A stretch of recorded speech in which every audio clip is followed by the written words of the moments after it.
Hello, and welcome to Season 13, Episode 4 of Unlimited Opinions. I'm Adam Bishop. I'm Mark Bishop. We are, of course, reading Plato's Republic, the Penguin edition, here this time talking about Book 3. So continuing our discussion about the education of that guardian class. And then we get a little bit into sort of what else you need to do to prepare people to live well and to rule well, the division between the guardians of the rulers and the auxiliaries and things like that. So very much continuing from where we left off last time, about how do you develop sort of a good, just ruling class, starting back again where we're talking about poets and lies and things like that, and what sort of art that the ruling class needs to hear and be raised on to live morally.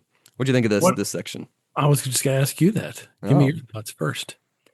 I thought it was good. I think I disagree with him a little less than I did the first time I read through this. Really? Because I think a lot of people's, reaction to this, and I think it's fair, is like, oh, this is just, terrible censorship, it's just state-run sort of media, blah, blah, blah, blah, blah. Which, I agree with that criticism, right? Where if it's just, you're just governing, what, sort of, media is able to be produced and things like that, it's probably not always going to end up in the most just system. But I think on the basic principle that, what you sort of consume, what you see and, interact with, that is going to shape who you are. And we should do, a better job of making sure like media is promoting good things rather than bad things at the most basic level. I don't know. What do you think? I'm reminded, Hmm. this book reminded me why I hate it so much. That's good. I feel so much better Uh-huh. about the way I felt about it then, because I Hmm. always felt like guilty that I hated Plato's Republic, because I am a philosopher, as you know. Yes, of course. And a Uh, teacher, the real I, hero. hey, which reminds me, I got some matches. Uh, so anywho, but I'm always like, oh, well, I don't like people that are like, well, I know better than these ancient philosophers and all this, but I kind of do on Mhm. this one because I know better than Plato. But it's just for two reasons. One, yeah, it's 100% censorship. But it really what I find revolting about this entire discussion, aside from he sets it like this. This conversation he has, a fictional conversation Socrates has with this guy. The guy is just such a sycophant, and he doesn't push back on any of the ideas. Hmm.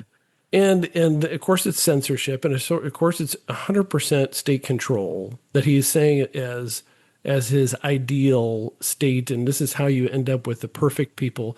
It also is arguing with human nature. There's no way you can set up a system that you're going to change how people are, right? That's what his whole thing is. You're going to be able to manufacture these guardians, and if you restrict the information that they have, how are you going to do that, first of all? Even in an agrarian society, you still have people that are going to interact, with the guardians and the rulers, and they're going to hear the alternative theories of the myths. They're going to know all these things. You can't bottle people up in some sort of experiment where they're never going to interact with people that don't believe the same, they don't believe the same things, and tell different stories. Because if because one of his ideas is, well, we're gonna have to censor this story and that story and not be able to say these things because you don't want to keep these people basically moderate and have the instructed on the ideals. Well, the thing that's so compelling about the old myths is that they speak to human nature. You Hmm. know what I mean? Because they're interesting, they're fascinating. If Right. you try to water it down and say, well, you can't do anything of this extremes, you can't have stories about the gods being drunk. Those Hmm. are some of the best stories. Or the horrible tales of sexual assaults. I mean, those Hmm. aren't the best stories, but they're compelling. Right.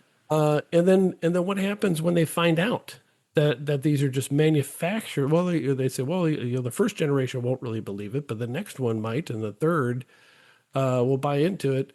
Well, then you have the whole thing, whole system set up on a cascade of lies, and then and what you're trying to find are people that are ultimate truth tellers. Hmm. Is that even so? It's completely impractical.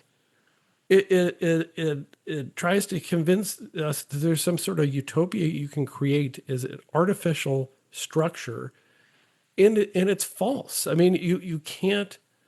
The premise for the whole thing is people do one good thing well, and you can't do two good things well. That's a bunch of bullshit. You know how many people, even in my, like in my profession, attorneys are notoriously good at arguing, Hmm. but you can't find an attorney who doesn't have some other talent. Hmm. They or really specialized interest, whether it's art or writing or history or something, and that's true of a lot of professions. You can excel at one thing and excel at something else, and in fact, you almost have to have other outlets in order Hmm. to be competent at anything. So yes, I hate it, Hmm. and I am so happy with my younger self. I usually am kind of like I'm disappointed Hmm. in myself, what I used to be, or I'm disappointed in what I've become. Hmm. But this is like one of those few through lines where I'm like, darn right, Mark Bishop, you Hmm. were right. Hmm. Plato's Republic is a bunch of garbage. Well, I of course disagree, but we'll get into, I think, my What? thoughts. Yes, I do. No, Um, let's hear the counter argument. well, I think we'll get that as we go through. We should start All getting right. into to what he talks about. Okay. I Um, thought I made a very I think no, emphatic, no, compelling I argument that Plato sucks. yes, I agree with a lot of what you And say, but you're gonna get around to explaining why I'm yeah, wrong. yeah, yeah. Okay. I'll get around to it. I might have to discuss the book at some point. Well, I guess. Yes. Well, he starts off with kind of as what you were saying, right? With all of these things that we should not let the poets discuss.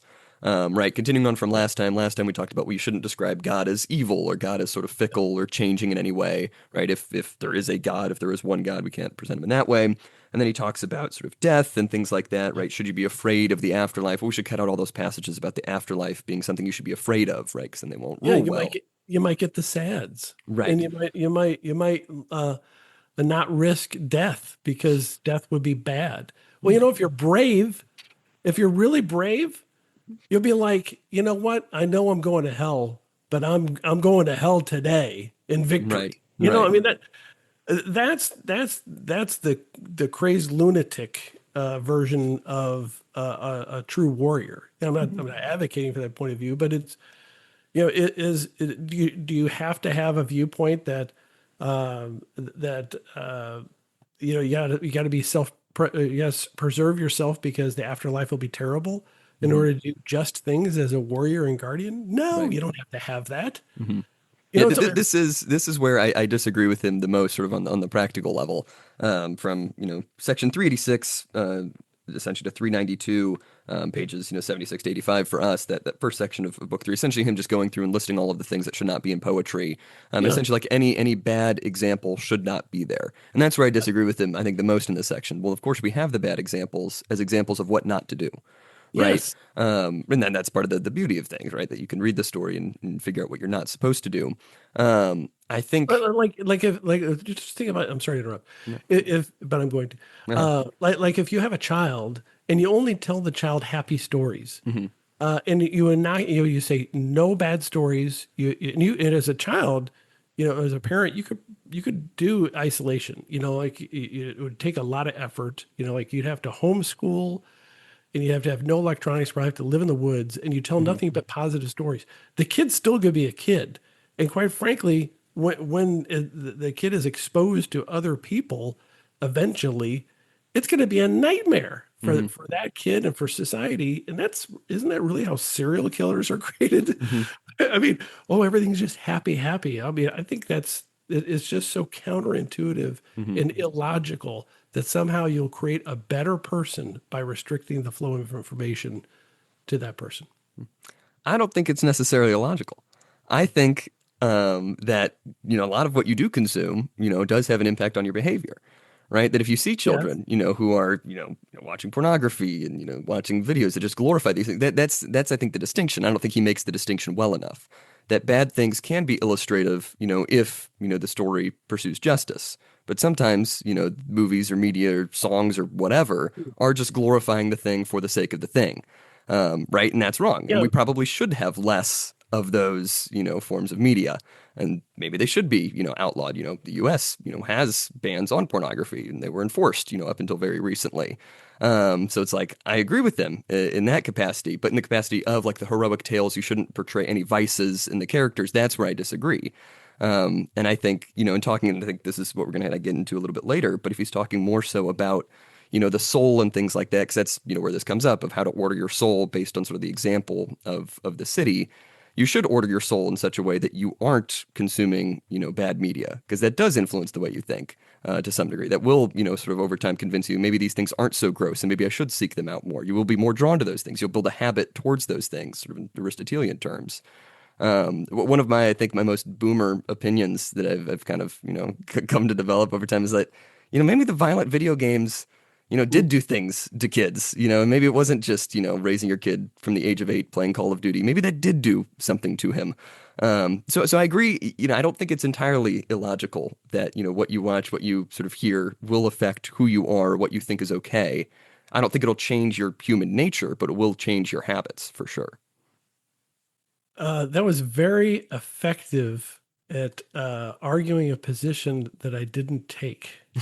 I know, but I'm saying I And think that's that not the position that Plato takes either. yes, Not but even close to it, because I agree with everything you just mhm, said, which is, you shouldn't allow children to watch snuff films, like right, where people are being executed, right, which, you can. I mean, it's crazy. Um, uh, what he's saying is to censor it all. right, He's not and that saying, I'm agreeing with you. I disagree with that, but I don't think it's yeah, entirely. I don't think it should just be anybody can watch whatever they want.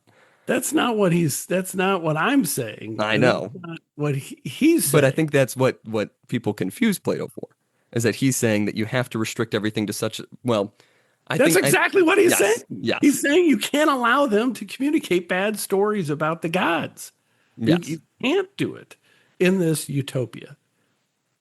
yes, If you're going to create his guardians, right, you can't even utter it. You have to create a new mythology, right. and they will not hear the other stuff. Period. Right. Right. No, I agree. I agree that that is where he goes wrong here. But I think, So I was right, and you were arguing a different point, which I agree with. yes, but I think is very much related to his point. Well, I think it's his point on a smaller scale, his point on a more practical level, his point on the more level of the soul. I'm probably related to the King of England somehow. Oh my gosh. Well, we're all human, Right. and so we're related. Right. Uh, so yes, I Right. agree. That Yes. argument that you made is Mhm. related to his argument. Right. Well, I think it, my argument is sort of a lesser form of his, that the state should restrict certain forms of media, certain forms of quote unquote art. If it's not really art, if it's not actually serving the purpose it says it's serving, if it is just gratuitous, if it is just violence or pornography or whatever, then I think it's not only good, or it's not only okay for the state to restrict it, the state should restrict it. It's good and they ought to restrict it. Yes, look. I've already Yes, I conceded know, I know, I know. that point. So Yes. yeah, Yes. I But the agree with broader point is that, the media you do consume can shape who you are. And you said that you don't think that's possible at all. It won't change who you are. no. What I'm saying is that you can't change human nature Yes. by changing the by changing the input. Right. No, I agree. I'm saying something a little more fundamental, that he's trying to change the character of people based upon restricting the flow of information and manipulating them in their formative years. And I don't know that you're going to change the nature of humanity, Yes, I agree. which is what his fundamental argument is.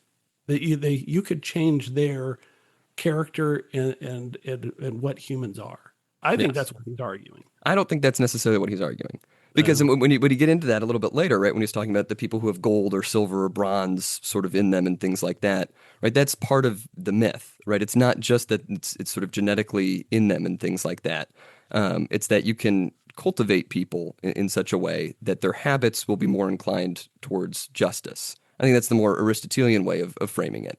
And I think that is true. Yeah, that's a more compelling argument. Yes, yes. Which I don't think is too far from what he's saying. I don't think he's saying that you can change human nature. Oh, I think he's saying that you can cultivate certain people so that they are more inclined towards justice. I think that's his argument. okay. All right. Well, Um, I don't think we need to go back and forth on that no, particular sure, topic, sure. the entire episode, but I'm Yes, willing to if you want to yes. goad me into Well, it. I think this is where then he But gets. he says, like on page Mhm. 80, no sad stories, no sads. And Yes, then he also says, oh, not too funny, no yes, funnies. Oh, that you can't be too yes, silly. yes, and And then he that's where I says, agree. oh, no stories about lies, no Yes, lies, except for the entire structure of the mythology of the country that he's creating. right. Um, and there has to be only stories about self control. Hmm. And then he says, the no stories about the gods basically committing sexual assault, which maybe that is not such a bad idea. Hmm. But he says you can't let them believe in bad myths, all these bad things because they're wicked and wicked lies. Right. And what So else did he say? if I could interrupt, I think he does this, I think, a little bit tongue in cheek to an extent, right? Not so fully. I think he does mean a lot of what he says. I think he's very serious about these things.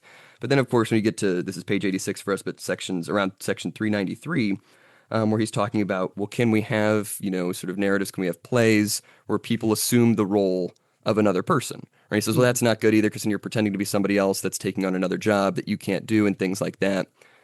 But I think sort of No stepping up, actors, no yes, actors. We don't want lawyers or a lot of doctors. right. I liked his dig at We're lawyers getting there a there. little bit later. But I think it's a little bit, recognizing that he's writing this down in the form of characters describing these things. So I think this plays into, and he does this in another place. I forget which dialogue it is, but he's recounting this sort of myth or tale about like the Egyptian god of wisdom Thoth, right? Where he's saying, essentially, in the modern day, right? It's sort of, old man, sort of yells at the modern day, where it's like all of these children, right? And he's sort of putting this. I think it's in the mouth of Socrates. I'm not sure. But he's saying like they don't memorize anything, they don't know anything because everything's written down. They have everything so easily accessible to them. Their minds aren't as equipped, and if they want their minds to be equipped, they should memorize everything and not have access to books and stuff like that. And he's writing this down in a book in a dialogue, right? So clearly there's like that sort of tension there, right? Where he's saying one thing, but he's doing the exact thing he's counseling against. And I think it's the exact same thing that's happening here, where he's saying, well, everything has to be true. You can't have characters, describing things. You can't take on the role of a character to portray these things. And that's exactly what he's doing, right? So I think I don't entirely know what his intention there is, but I think it's another thing to consider that he's prescribing one thing, but then practically he's doing something else, right? He says you can't tell all of these things. You can't, tell lies or, create these myths. And then he creates a myth. And it's within the dialogue of the Republic with these characters that you're supposed to sort of take the side of one or the other. So I think it's a little bit, yeah, I don't know, meta, outside of the narrative, a little bit of what he's doing here. I don't know. You don't seem convinced on that point. No, I do, but I think that's why it shouldn't be taken seriously. Yeah, and I agree. I don't think it should be taken. I think he is. I'm still trying to figure out just how serious he is on these prescriptions and things like that. But I think it really does go back to, well, this is an analogy for the soul, right? Should we really, have this warrior class that restricts the flow of information to everybody?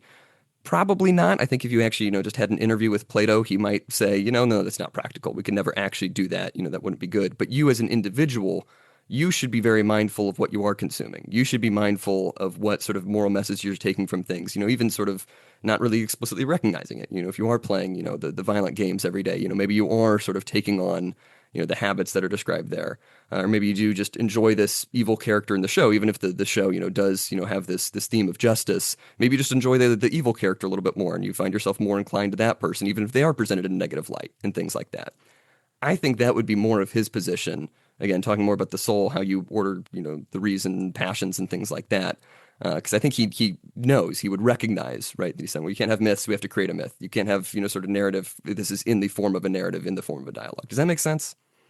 It does make sense, and I would be more on your side if there was more humor Hmm. in the writing. If there was more obviously, even if it's a deadpan, Right. there's a way to write, to use a contemporary thing, like Seinfeld. Hmm. That this story about nothing in its own way, it was a morality tale of how not to act in most circumstances. Hmm. The main characters famously were put on trial for being bad people in the Hmm. series finale and convicted. Um, and so so they're funny and they're intentionally absurd. And Hmm.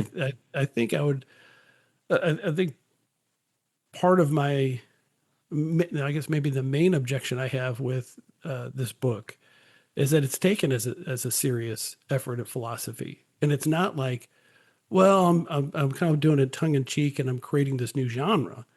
Well, maybe that is what he was doing. Maybe if it's just for entertainment, great. But that's not how it's studied. It Hmm. is not how it's generally thought of as just like, a great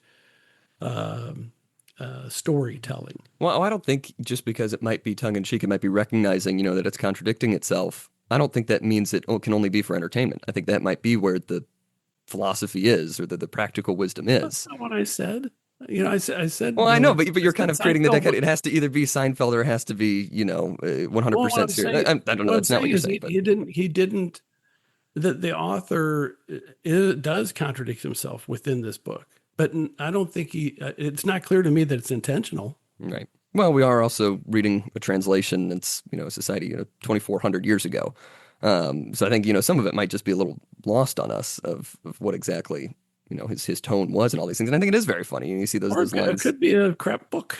I don't think that's true. I definitely Oh, don't think really? that's true. Oh, No, no, I think it's a very, well, very good book. well, 21-year-old Mark Bishop says it's a bunch of junk. I'm just reminded. I have the same exact feelings. I'm just really happy with myself that I haven't Hmm. changed. I mean, That's that's really why I'm so adamant about it. Is yes, after all these years, I'm the same SOB I was in right, some ways. I right, hope I'm not. I hope I'm better than I was and right. getting some progress. But then he Although who continues. knows? Maybe you're the best you'll ever be. Maybe it's all downhill from here. That's really sad. It could be. It could be. I hope I not. mean, when well, let's use the standard bad person example. When Hitler was 21, he was probably better than what he was at 44. How old was he when he died? But Mm. I think he got progressively worse. Yeah, probably. Yeah, I agree. Yeah, now I'm starting to worry about myself. Well, no, but I'm the same. Hmm. I mean, you Yeah. agree exactly with what you thought at 21, so I guess you haven't changed too much. Of what I recall, it's coming Yes. back to me. Yes. Oh, that's good. My anger and frustration with having to Yes. read this book has been washing over me as I read this particular book. Oh, I'm very glad I picked it then. Plato's Republic. Like book, what are we on, 3 or whatever? Yes, book three. Yes. All right. What else we want to talk about He here? continues on with music, which you don't really have to talk about. The Greeks associated different sort of types of or modes of music with different Yeah, emotions. can't be too fluty. Yes, exactly, Oh exactly. no, it's got to be. We got to restrict music Yes, too because that yes. might give you bad thoughts. Was that tongue in cheek too, or is that just stupid? Because I'm pretty sure it's pretty just stupid. I mean, really. I mean, I don't know. I are we going really to don't make think people so. better? We're going to make people better because there's only, what was it? He said, wait a second. It was going to be the lyre and something else, not like a liar, not truth teller. It was Yes. down to like two instruments or something, wasn't Hmm. there? And two types of music. What page was that? I have it all circled and stuff. I can I'm find it. sure you do. Let me see. I'm trying to find it too. He Am I talks about. wrong about his description about, well, you can't have really, Mhm. like what would he think about green onions? I don't You know. know, oh no, that's too fruity or something. It's not structured properly. We have to get rid of instrumental R&B soul music. Hmm. We can only have whatever. What were the types of music that he said he could have? It was specific. Give me a second. No, I'm letting you go. Let me see. I'm trying to We find it too. can't have actors. Hmm. Oh, here it is. We can't have dirges because there's Hmm. two sads. Yes. Um, and then he talks about the Lydian and extreme Lydian. Can't have drinking songs. Hmm. So no pub songs. You go to the pub. You can't have like all those Yeah, it's uh, the lyre and the the kithara are the instruments he leaves yes, left. The they count, shepherds in right? the country might have some sort of pipe.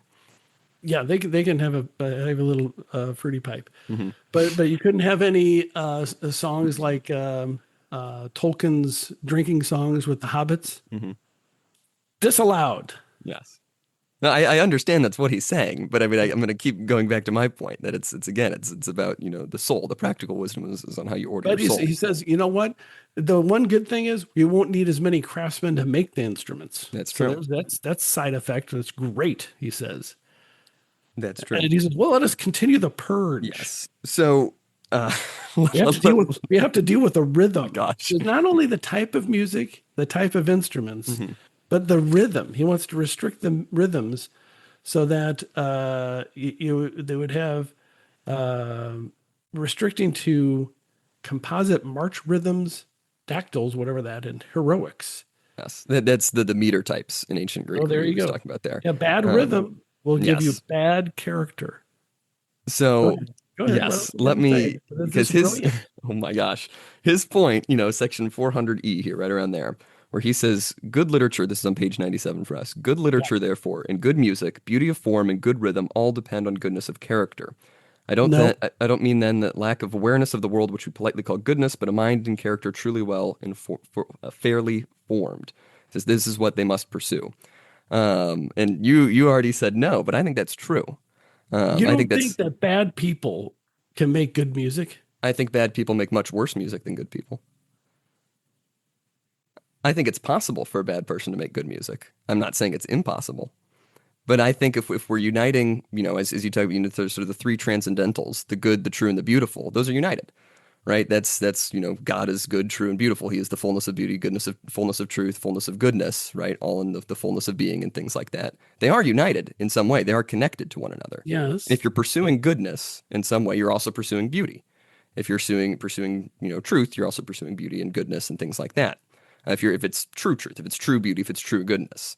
And I think you can make things that are catchy and might sound good for a little bit, but will not be the fullness of goodness unless you're pursuing the fullness of goodness. If you're singing a song that has a great beat and is really catchy and sounds great, but it's all about killing people, well, that's a much worse song. Just on the merits of it, it is a much worse song because it's much less good. And this gets more into, I mean, this is also Plato, but it's his distinction. Goodness is being, right, and badness is non-being, right. And this is more so, I guess, Augustine talking about these sorts of things, but in a Platonic framework, where evil is really just the absence of goodness.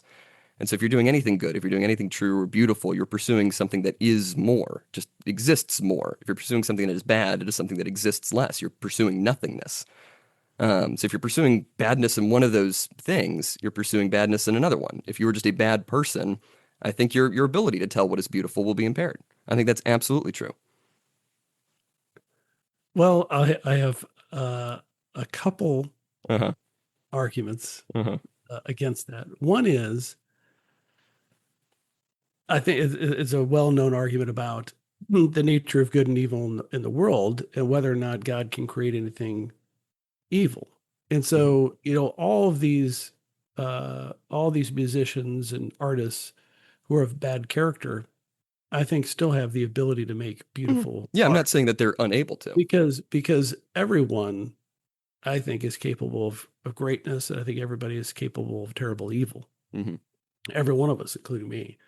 Um, and so, an example, and of course, everybody's taste is different, but I feel like Stevie Nicks is a horrible person. I Hmm. don't know if she is. I've never met her, but she famously had an abortion of a child that she believes was conceived by Don Henley, and she has given interviews talking about how it was wonderful she had the right to have an abortion because otherwise she wouldn't have been able to make the great music that she did. Hmm. It doesn't speak about whatever kind of wonder could have resulted from her child, but I consider that really a horrible thing to say and a horrible thing to do. However, I think she made some great music, Hmm. and I don't think, but I think she pursued art, and I think so. I think that's just like one little pop example, but I think Hmm. there's so many people that were really just bad people, but tremendous artists Hmm. who've done terrible things, and so he's saying that you have to have good character. I think he's saying you have to have good character to have good music, and you need good music to have good character. And I just don't know that that's true. I don't think he doesn't subscribe to the fallen nature of man. Hmm. Is No, I agree. Yeah, my yeah. big problem with him, Hmm. and he thinks that if you use these efforts And no matter how totalitarian you'd have to be, which is a huge problem with his theory. I mean, you have to have 100% control over everyone else and who's making those decisions. I don't know how practically you do it, but it would be a complete totalitarian police state regulating more than the Soviet Union tried to do, Hmm. more than Mao's China. Although Mao's China was very much into regulating music and art and all that. I mean, it really, Mao was a Platonist. He believed in the republic in the sense that he thought the state should control every Hmm. aspect of your life. But I don't see how Yeah. any of that results in what he is saying he wants as a result. Hmm. That's where I think, I don't think anyone should take this as a how-to guide. I don't think it's meant to be read as a how-to guide on the state level. How I is it think not meant to be? Isn't that what he's because writing? No, because again, it's about the soul. It's about the allegory for the soul, about how to live a well-ordered life. Right? It all goes back to what is justice? How do you live out justice personally? We're using this sort of expanded metaphor to describe the soul. How do you order the soul? And that's the fundamental question that starts all of this. What is the soul? How do you live a just life yourself? And so it goes back to the order of the soul. And I think I do think music is much worse from people who are worse people. If I could. You think it would have been better? Like she would have made better music Mhm. if she wasn't a horrible person. Yeah. I mean, I don't think we'd even really have the kind of music that we have now. If we'd kept sort of the other forms of music and things like that. Like I think I would give up all music written post 1950 if I had, all, Gregorian chants or something, and all music written post 1950. I would take the Gregorian chants any day of the week. I think that's much better music with much better messages written by probably better people, or at least written for better purposes. When Maybe was they didn't. Green Onions composed? 1962. I'd give up Green Onions. Really? Yeah. Which, by the way, I guess we should mention Steve Cropper passed away. Yes. So may he rest in peace. Well, But he's not resting in peace on this podcast. He's saying, you're giving up my best piece of art. well, I mean, I think he made good music, right? But I don't think it compares. Great music. I don't think it compares to things written, to glorify God more directly. Same way I think the most beautiful buildings ever built are pretty much always cathedrals. I And agree with that. yeah, because they're made for a purpose. They're made to raise people's characters, to elevate them to something higher. I don't think a lot of modern music does that. Modern music might be catchy, might be fun to listen to. Some of it has good messages. Some of it, I think, accidentally has good messages, and the artist is trying to convey something different. And some of it's written, I think, to just glorify bad things. Interesting. Like what's the Sabrina Carpenter, where she had that whole music video, like dancing on an altar in a church, a Catholic church, let her film in there. I mean, that's pop musicians, right? That's kind of what they do. And I don't think that's a good thing. Well, no, I mean, I don't know that video, Yeah, thankfully. yeah. Her music's kind of Uh, catchy, but I don't think it's great music. yeah, I'm not even saying Stevie Nicks is great Yeah, music, but um, I'm with you to a point, and then I yeah. think you just go over the cliff Mm. on it, and throwing the baby out with the bathwater, as they say. I'm not saying we have to give up all music past 1950. I'm definitely not saying that. I think there's No, very but good you're just music. saying you're just saying you would make the trade, Yes, I would. and I'm contemplating the terms, Yeah. and I don't think I would. Hmm. In fact, I know I wouldn't. Yeah. Well, and I think it's a false choice anyway. Yeah, I mean, I think It's on the it would never table, be necessary. Yeah. Yes, I agree. and I don't. I mean, there's so much beautiful music and art that's been Mhm. created since then. I think there should be a lot more. And Mhm. I think if you had a better system, I would agree with Plato in Mhm. this, is that if you had a better system, you'd have better art. Yeah. But that's Yeah. not what he's saying. Right. He's That's saying, what I'm saying. And that's where I think he goes too far. If you do take this as practical wisdom, I don't agree with his prescriptions here. That these are not things that you should do in a state. I think on a lesser level, well, why doesn't he say what you're saying? because that's the point of the book, right? It's how do we understand the soul? It's easier to understand if you blow it out in this big grand analogy of the state. That's what he says. It's easier to understand justice if we have this bigger, grander scheme, Well, we and then didn't have take to that have, and take that. but Well, no, he said that. That's how he introduces it. Well, That's why yes, we're but talking about the Republic. Yeah. he hasn't Yes. talked about. Yeah, we'll talk about the chariot, the metaphor for the soul and things like that, and knowing the truth later with the allegory of the cave and stuff like that. That's all in here, and that's towards the end. For now, I think he's describing all of these things, again, sort of on that allegory. All right. Yes. Okay. Well, you've made your point very well. Yes. You seem a little less hostile. Well, I'm not hostile to you. Yes, I know. You Hostile make to good Plato. arguments. Yes. You make good arguments. Plato does not. He doesn't, because he's taking an extremist position, in my opinion. Yeah, I think it is extreme. I think that is his point, is he is going to the absolute extreme end of things. Well, he could just be a zealot. He could be. Yeah, but I don't think he you're is. making, well, based upon what? Based upon what he's saying, based upon him. Preference. It's your preference for what you want him to be saying. Well, we'll see if he supports my position by the end. Okay. All right. We'll keep going. Yes. He then turns to, this is on page 101 to 102 for us. This is where he talks about physical education, right? It's good for them to be physically fit, and I think that's very true. I think there's a lot of goodness in that. This is when he also talks about lawyers. This is when he bashes lawyers. This is section 405B.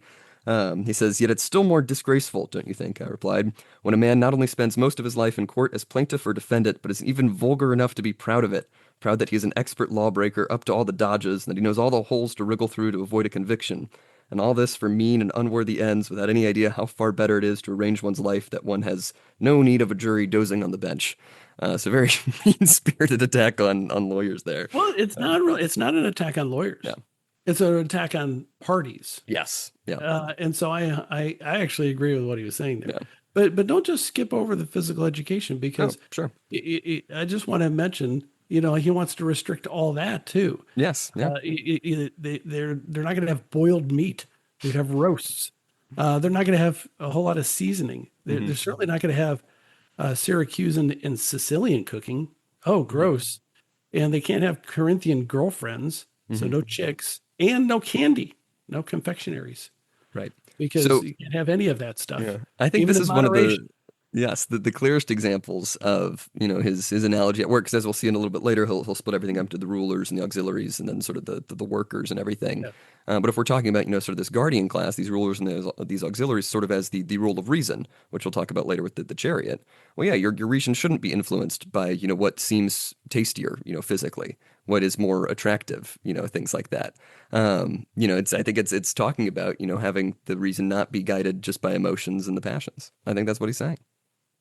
Yeah, but what you're saying is to not just be guided by the passions, but the passions are going to be part of it. And right, and that's why he has the workers. That's why he has the lower classes. The passion, that is what the passions are. That's what he'll ultimately say. Yes, but you can't separate that out. Yeah, you can. That is what reason is. That is what free will is. That is what true freedom is. This is just true. Within an individual. Yes, exactly. That's what I'm saying. That's what I'm saying. In an individual. That's what I'm going back to. He's talking about the soul. In an individual, free will, true free will lived out properly, is putting reason above the passions and having the passions not affect reason at all. That's what he's saying here. Yeah, well, he's also saying it to the extreme. So you're not going to be able to be a functioning person and a reputable person and a person of good character if you limit yourself to the degree he's talking about. Yeah, I agree he's going to the extreme. I'm not saying that you should do all of these things exactly as he says them. I'm saying it's an analogy. Shouldn't even do it close to it. That's what I'm saying. He's taking things to the extreme. I think we agree on this. I'm not saying you should do everything he says. I'm saying his point is more than just practical advice. His point is... Yeah, I understand that. But let's say his point is this theoretical thing. It's still absurd. I don't think it's absurd if you don't take it as practical advice. It's only absurd if you think this is... You can never have candies. Yes, if the candies are the emotions guiding the reason. But that's not what he's saying. That is what he's saying. That is exactly what he's saying. He's not limiting it. He's not qualifying it as you are qualifying it. But that's how he sets it up. That is his qualification. We'll talk about the chariot and everything. That's the analogy he draws. Well, that is what he'll talk about. Yes, we'll talk about that. That's not what he set up to now. That is exactly what he set up to now. No, he's saying, it is not. Let me go back. Let me go back to when we first start talking about the state. This might take a second. where he says, justice, let me see, the case for injustice.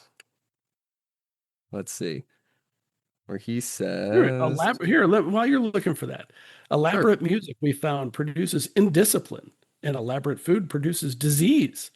But simplicity in music produces discipline of character, and simplicity in physical education, health of body. Very true. Hmm. It has to be limited to, you're not going to have these types of music and this type of stuff. This is on 102, right before Hmm. 405A. But go ahead. What do you got? This is what he says. Let me give his whole example here. He says, this is a very obscure subject we're inquiring into. This is back in 368 D here. And I think it needs very keen sight. We aren't very clever, and so I think we had better proceed as follows. Let us suppose we are rather short-sighted men and are set to read some small letters at a distance. One of us then discovers the same letters elsewhere on a larger scale and larger surface. Won't it be a godsend? Again, talking about the extremes, blowing everything up to the extreme. Won't it be a godsend to us to be able to read the larger letters first and then compare them with the smaller to see if they are the same?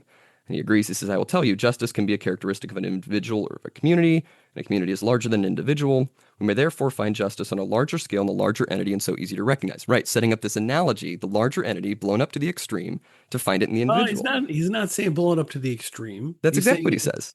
He's saying it's an analogous, it's larger, and you're using that as an analogy for the smaller individual. Hmm. And so I agree with what you're saying, but he's not saying, well, I'm going to take an extreme position about the larger to prove a moderate position about the individual. That's not what he's saying. I don't think he explicitly says that, but I think that's the interpretation we're supposed to get. Because we see these contradictions, we see these tensions where he is saying things to the extreme, where he's saying Or this he is could just blown be up on a larger wrong. picture. He could just be wrong. I think he is wrong on a lot of if you take it as practical advice. I agree. All right, fine. Let's move on. Move on. We're in that omniscient argument again. 5 seasons ago. We're gonna be going We through argue this. about this for all of the rest of the books, and I will be proven right. But then he talks about, let's see, he talks about practicing excellence. Where were we? I've completely forgot where we were. We were somewhere around like 102 Yeah. in the book because I went on rants about the Yes. lawyer stuff and Yes. like and if you're ruminating on your injuries and your medical problems, it's a problem, which I tend to agree with. But he, of course, this is a pre-medicine, really formal Right. medicine era. Right. And so I do like this. He says, if you are always wondering if you've got a headache or are feeling giddy,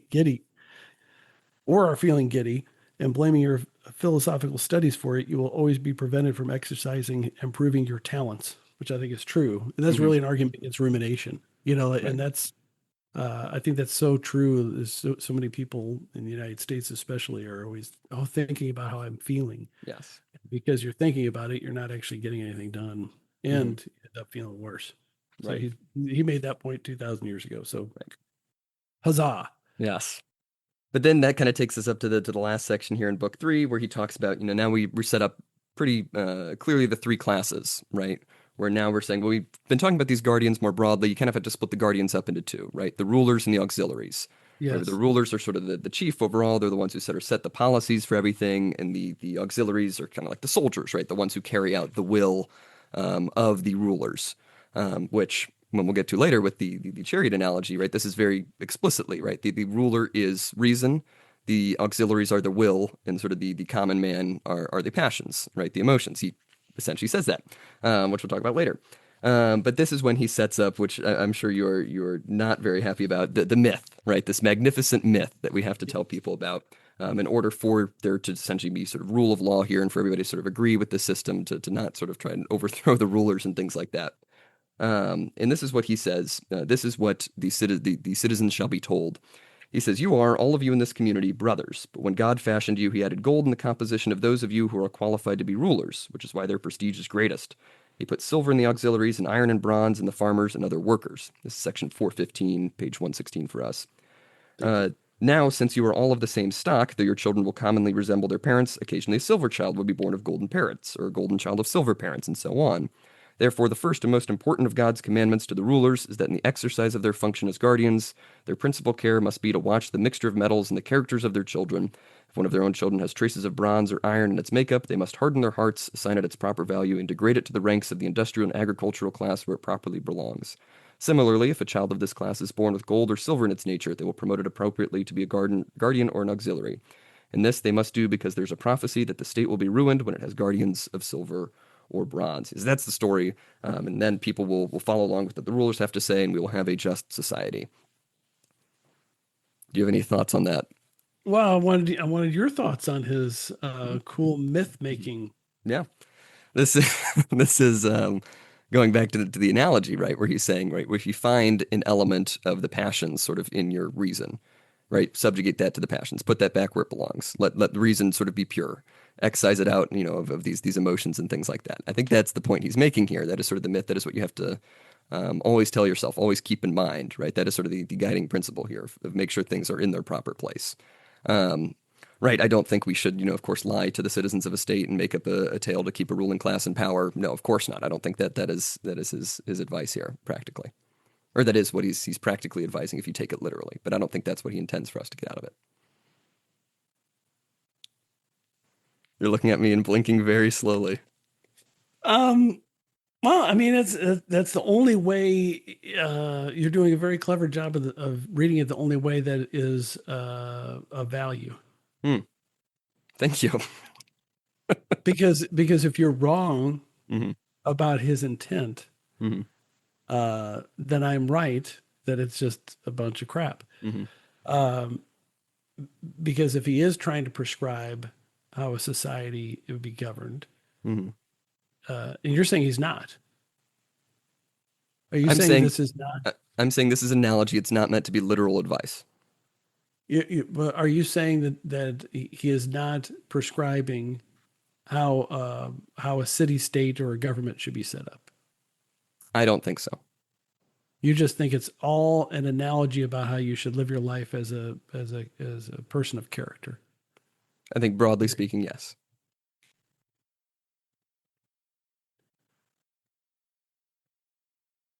You Well, look as like far as you're that goes, considering things. Yeah. well, I think if that were the case, uh, I might be able to enjoy reading some of the rest of this because as a theory of government, I think it's a bunch of Oh yeah. crap. Yeah. And like he talks about, like at the bottom 114, he says, to go back to what I was saying, then I continued, we must look for the guardians who will stick most firmly to the principle that they must always do what they think is best for the community. We must watch them closely from the earliest years. Hmm. As if you can set this system up and people will actually do that on a Hmm. consistent basis, as opposed to one off, uh, where you have some sort of unicorn or Right. something Well, person that for a period of time. maybe my interpretation should just be your magnificent myth. That's what you should keep in mind. My interpretation, just assume that's true, and you'll actually enjoy it a little bit. Yeah, I mean, so I'm just thinking of how you're viewing it, and that's why Hmm. these pregnant pauses in here as Yes. my brain is slowly working it over. Uh, and so I'll probably be able to read it a little bit more peacefully, Hmm. uh, with the understanding that everybody should understand this is just a bunch of bunk, except for as if it's a story, allegory. I don't know if that's the right word. For you to look at to describe the parts of your soul and how they Hmm. interact with each other, as opposed to you would actually have a person that would be a guardian and a person that would be a farmer, a person that would be whatever the Hmm. hell the classifications are. Because that's what you're saying. You're saying Yes. that's not what he's not even suggesting that you have guardians that Hmm. are separate. Right. That's what you're saying. Yeah. I mean, I think that's yes. Yes.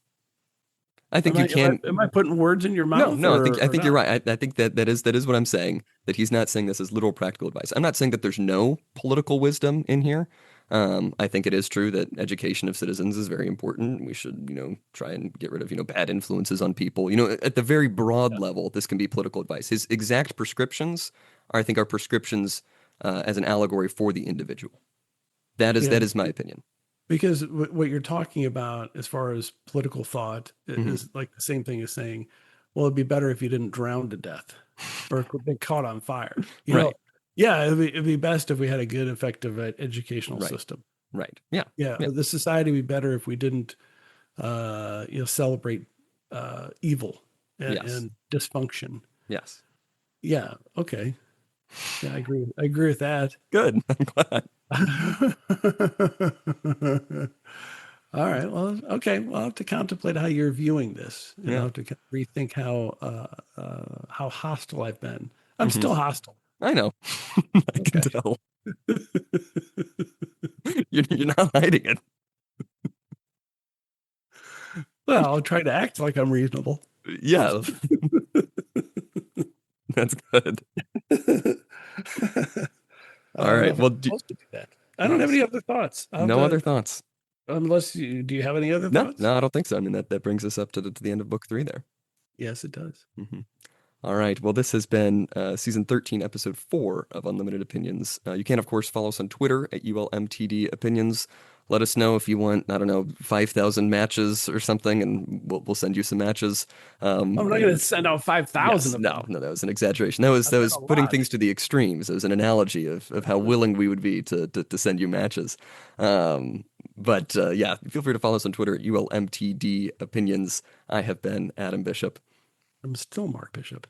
Still the same, the one and only, the notorious MTB That's a good sign off.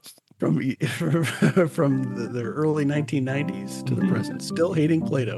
There you go.